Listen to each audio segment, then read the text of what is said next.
Alright, how you guys doing? It's round number, 5? Video number 5. And we're going to do, like I said, we're gonna go ahead and put the rear axle in and shim the rear axle.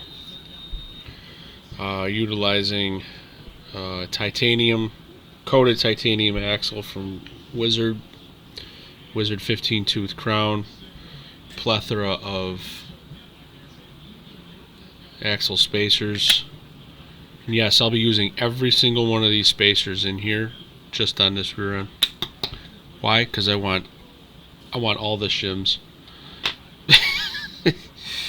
Okay, so we're gonna go back to video a second ago, the last one, number 4, when I was on the break-in box. And remember when we left off that video?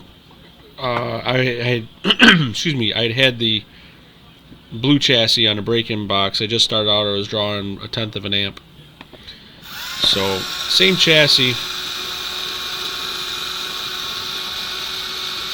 And it's only been on here for probably, I don't know, 20 minutes, half an hour. I'm not going to lie. I felt like doing this rear end thing real quick. But you see how far it's gone down. By the time these brushes are fully seated, it'll be in the 6s. 600ths of an amp.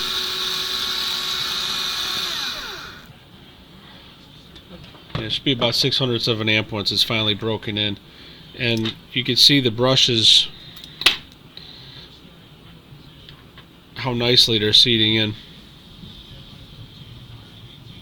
Still a little bit on the inside of this one here, and this one's wearing really nice. But once that gets broken in completely, that'll be about 600ths of an amp, which is 600ths of an amp on my meter. And that, again, reverting back to previous video, excuse me, my tools are references for my stuff, and my numbers are going to be different from your numbers because your tools aren't my tools. It's not like a pair of tweezers or a 10mm socket. That 10mm socket is 10mm socket. I don't care who makes it. These are all made differently. I made this one. Bought that little this is all Amazon. Bought all this crap off of Amazon. The box, I think I got $25 tied up into this whole bit. This was the most expensive part. This meter itself. This meter was like, I think, $16. The box was like $2 or $3, and this I got a bunch of stuff from Jeff Hurley. In case anybody's wondering, oh, where'd you get a swirly one? It's a Swirly Hurley. I've got 2 or 3 of these, and I couldn't tell you where the other 2 were. I found this one. Just some brass round stock. Poked it through the holes there and soldered the wires from the output on this, and then the input from here comes into the plug, which I was an idiot and put it on the wrong side. It actually needs to be up here on the top.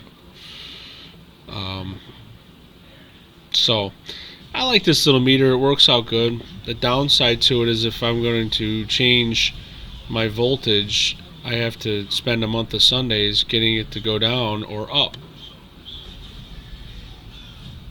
It takes forever to get any voltage change, and there's supposed to be presets on this, but I think I screwed up and got the wrong one, because you can preset it. I'd like one that has presets, because I could preset it at 20 volts and I can preset it at 10 volts. So 10 volts so I can do my break-in, and 20 so I can just see how much amp it draws, at how many amps the car will draw. Just learn how to speak. How many amps the car will draw at 20 volts. Freewheeling, mind you, but the dyno takes care of that too, because the dyno sits at 20 volts, and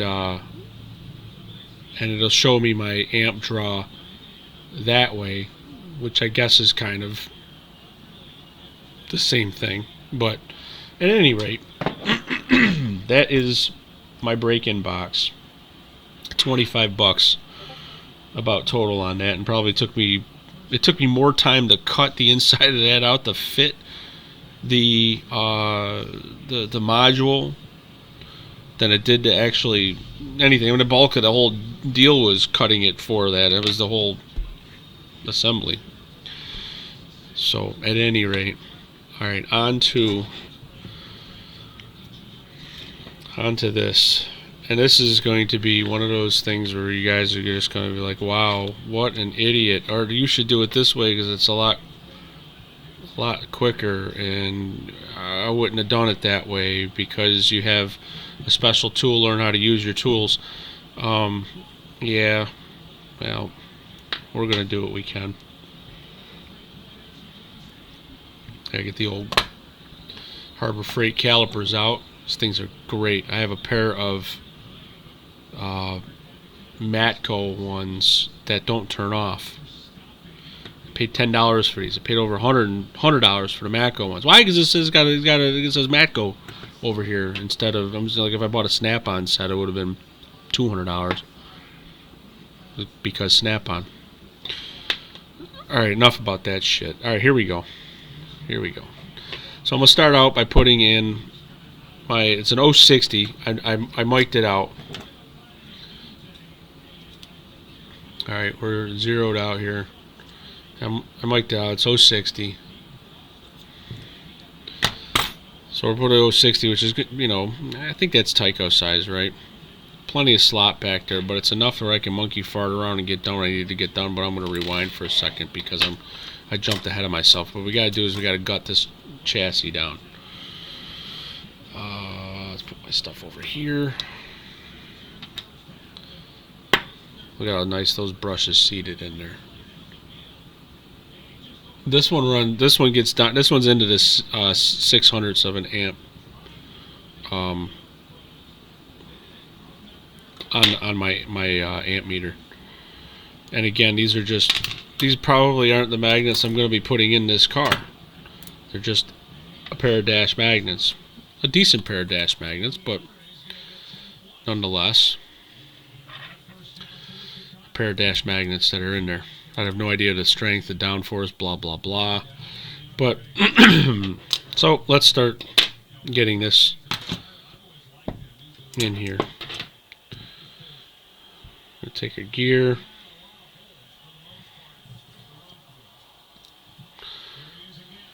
And then we're going to start with, excuse me. Good Lord. Trying to remember, some of you were probably watching this going, 15,000s. Okay. That sounds like a good number. Start with 15. I don't know why, but that sounds like a good number to me. But we'll check it just to make sure it is 15 that's going in there. And it is. I also have to make sure, and everybody else when you're doing this wonderful task, to make sure that the ID of your washer, your spacers, fit your axle. I've made that glorious mistake several times, and I have a batch and I can never remember for the life of me, is it my 15s or is it my 10s that don't fit an 065 axle?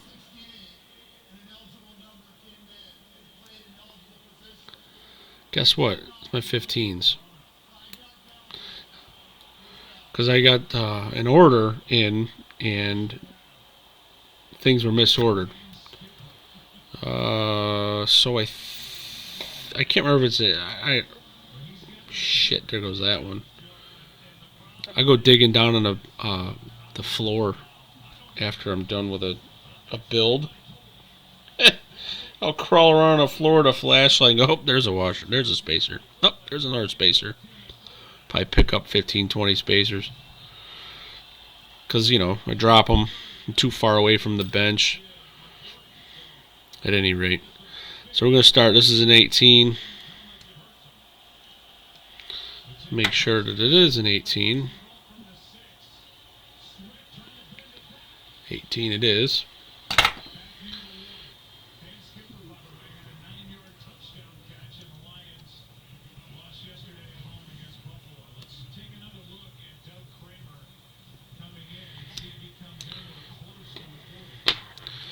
Yeah, I'm thinking I might have to put a 3 or a 5 on the inside. I can't remember. Now the outside one, I know that this gets a 5. If I say I know it gets a 5, but I'm going to toss a 5 in there. It's probably going to want more. Little light, 4.5.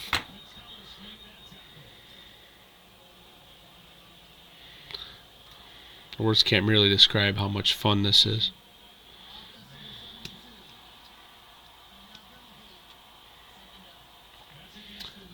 I try to get my fat fingers out of the way so at least you can get a visual of the craziness that this is. This is the more tedious, in my opinion,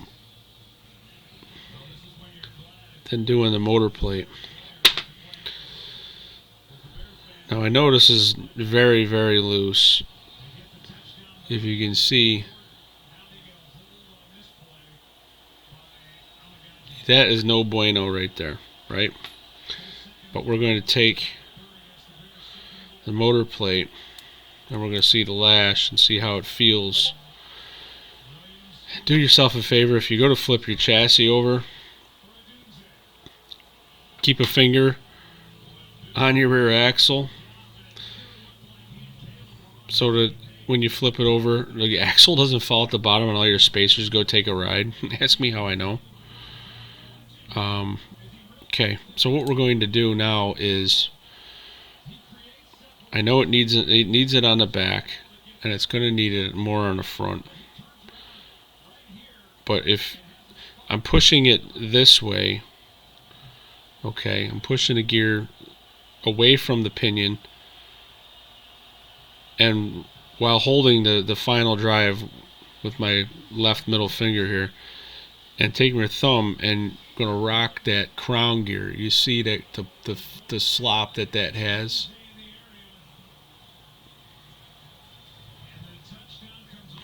Now if I push it towards the pinion gear and try to rock it back and forth, there is minimal amount of movement. And that's what you want. You want minimal amount of movement. That's the lash. You're going to want to keep the lash at a very, very, at the least, minimal, at least. At best, minimal. Get the words out of my mouth and it'll work. You'll be able to understand. Too tight, though, obviously, then it'll bind and create resistance. The whole reason why we're going through all these details with building this chassis the way we are is to eliminate resistance. So I know that this 5 on the inside is too much, too little. It's giving me too much lash, and I think that this 18 on the inside is going to be too tight. If I put a 3 thou on this side. But you know what? We're going to play. And the worst part about doing these is adding another spacer on this side. Such a pain in the butt. Debating on putting a 10 over there now just for giggles and seeing what it does. Because if I put a 3 over there, that's... the 3 might be enough though. So the 8 thou will be enough, but what's another 2 thousandths? Like, Jesus, really? You're going to split hairs over 2 thousandths of an inch? Yep. I certainly am. Most certainly am.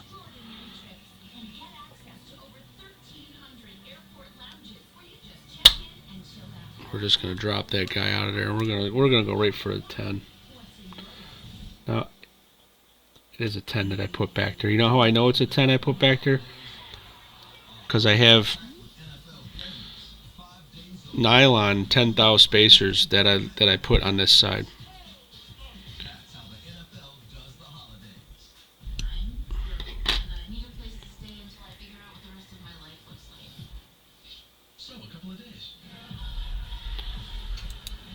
Ooh, almost flipped that thing down. and lost it. Now I'm going to pull that through. And what size did I put in there? It was 18.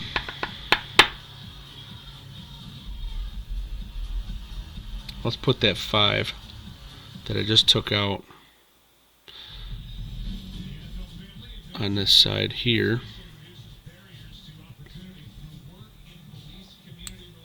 Whee!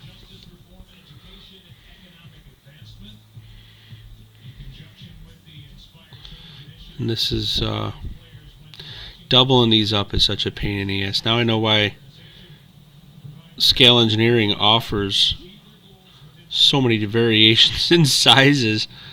So you gotta mess around adding 2-3 spacers to it and see what just happened there? That was the weirdest noise I think you'll hear come out of my mouth. I was almost on a line of Arnold Schwarzenegger. Get in there. Get to the chopper. You can tell it's getting late. What time is it anyways? Wow. 10 o'clock for me. That's when I'm filming this. 10 o'clock on a Monday night. Monday Night Football's in the background. Not even watching it, just background noise. Poor Chicago. No, I'm not watching a Vegas game.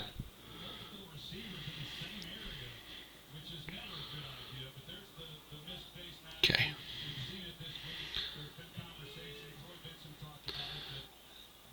Now, is there a... shit, did it again. Is there a plus or a minus of putting whatever size spacer in whatever side? No. Although I do like the thicker one towards the chassis. And ooh. I better do this now before I get too late. And this is a little trick too I gotta show you guys. So I can set this back in. Probably better off if I started with the crown, the tooth side, pinion side, then go on the back side. But at any rate, I got super glue on my X-Acto knife. I have noticed in the past a little piece of flashing that needs to be trimmed off. Right here.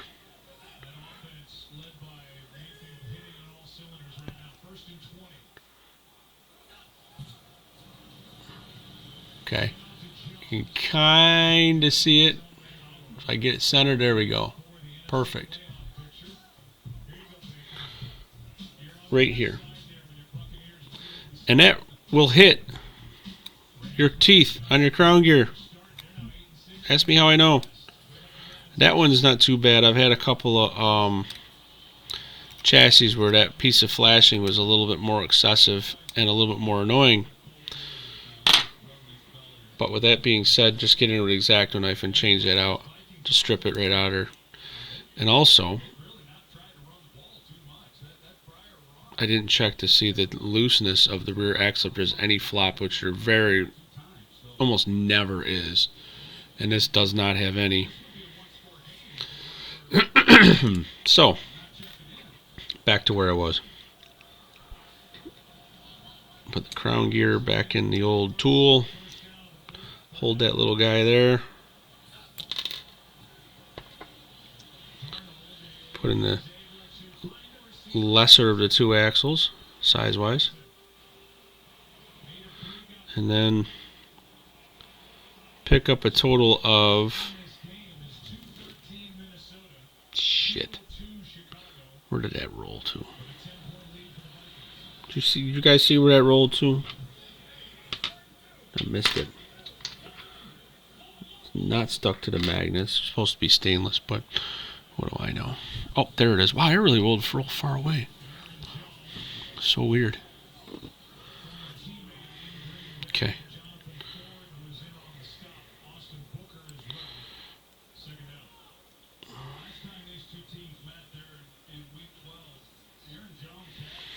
Alright, what I'm trying to do is get them somewhat centered so I can hopefully beam this on in one shot. And to mic this up so you guys know, 15.5. Really? I picked up the wrong one. That's a 10th out that I found. It was supposed to be an 18. Unless if I was an idiot and thought that was the one, but it wasn't the one.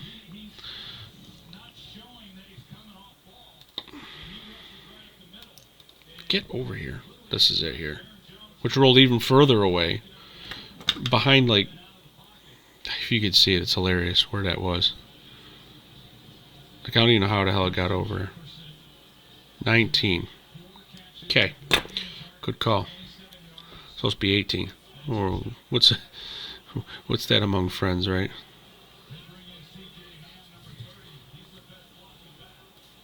Okay.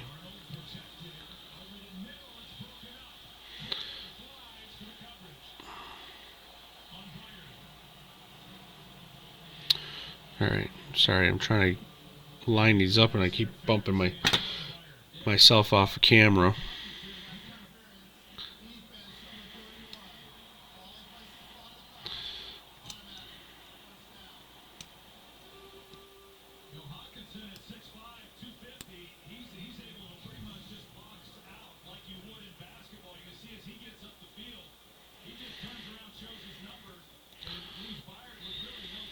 Okay. That was so much easier doing it that way. I've learned over how many of these chassis that I've built that doing it this way is probably the most efficient. There we go. Okay. Let's get that fell out of the way. Try and toss in the... Uh-oh.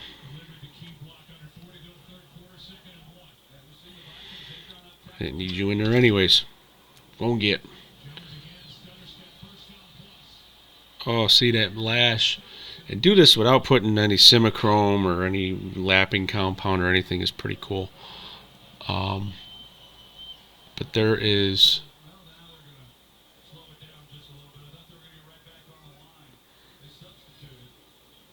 It'll tighten up a little bit when I put the correct axle in there, because right now it's, the axle is kind of just flopping around. It's 5 thou smaller. My back and forth is non-existent, and that lash that's pretty good. I like it. Remember those numbers, so when I build the next chassis, I can replicate it, or when I put the axles in the other one, I can replicate it. Alright, now comes the cool part about this tool.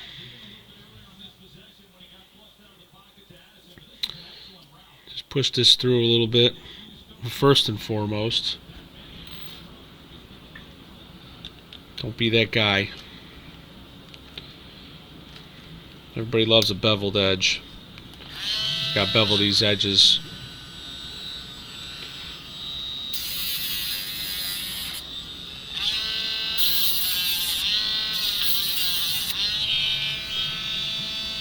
See? All I'm doing is just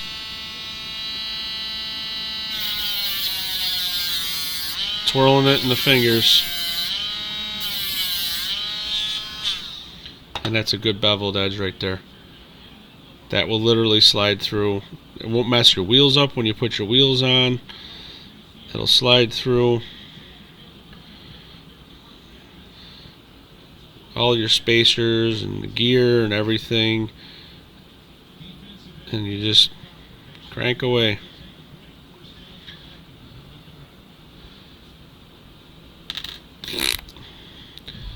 It spits the other one right out.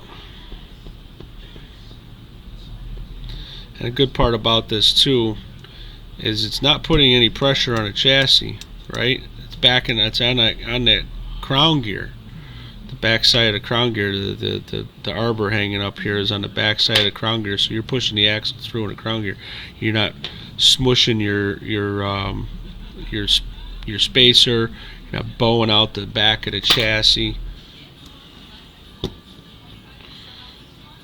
And then you gotta do the wonderfulness of this first before I do that. let's see where we're at here in the is it loose or not?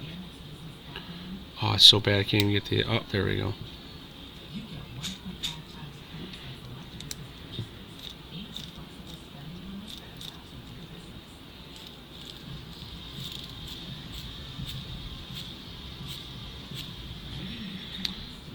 That might need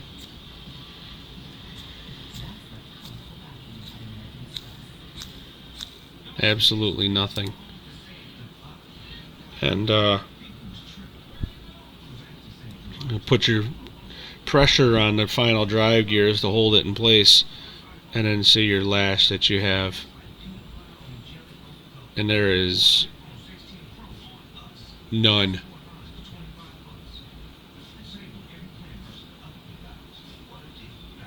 None. I get more movement out of my fingernail than that. And your left to right,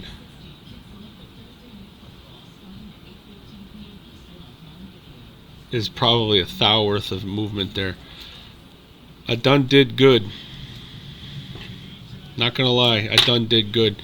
And I don't think I have to put any lapping compound on it. But another thing you gotta do too is, I don't know if this is overlooked. Maybe it's me thinking it's overlooked, but it's not. I don't know. Measuring. Well, we'll do it this way. We'll do the comparison.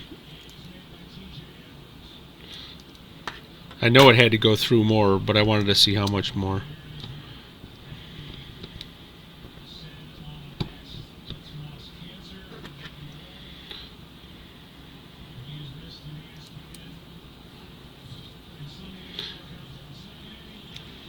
Sorry.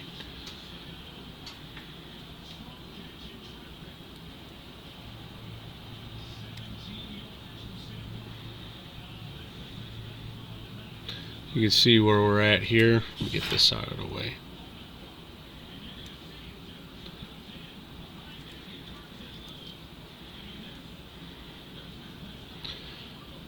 It's centered left to right perfectly.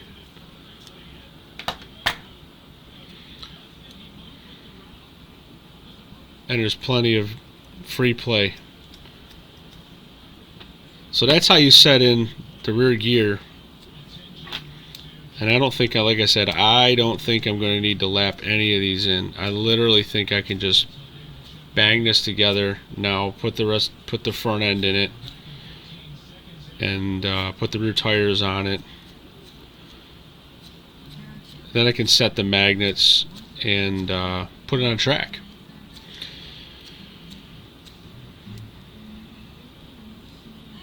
But that's not bad, man. I'm happy with it so far. Cool. Well, stay tuned for the next. It'll be number 6. Yeah, 6 will be the front end, and which will be fun because I've never done the new Wizard wide track front end. I've never done it, so we'll explore this adventure together. I'll basically get it as a complete rolling chassis. We'll set the magnets, because the front end shouldn't take too long to do. I've already been told what to do to get it right. We'll set the magnets, set a good pair of magnets in there, and get the downforce where it needs to be, and the spacing on the magnet, shimming it and stuff. And then we'll monkey fart around with possibly doing the pickup shoes too in that video. Depends upon how long it takes me to do the rest of the stuff. So stay tuned.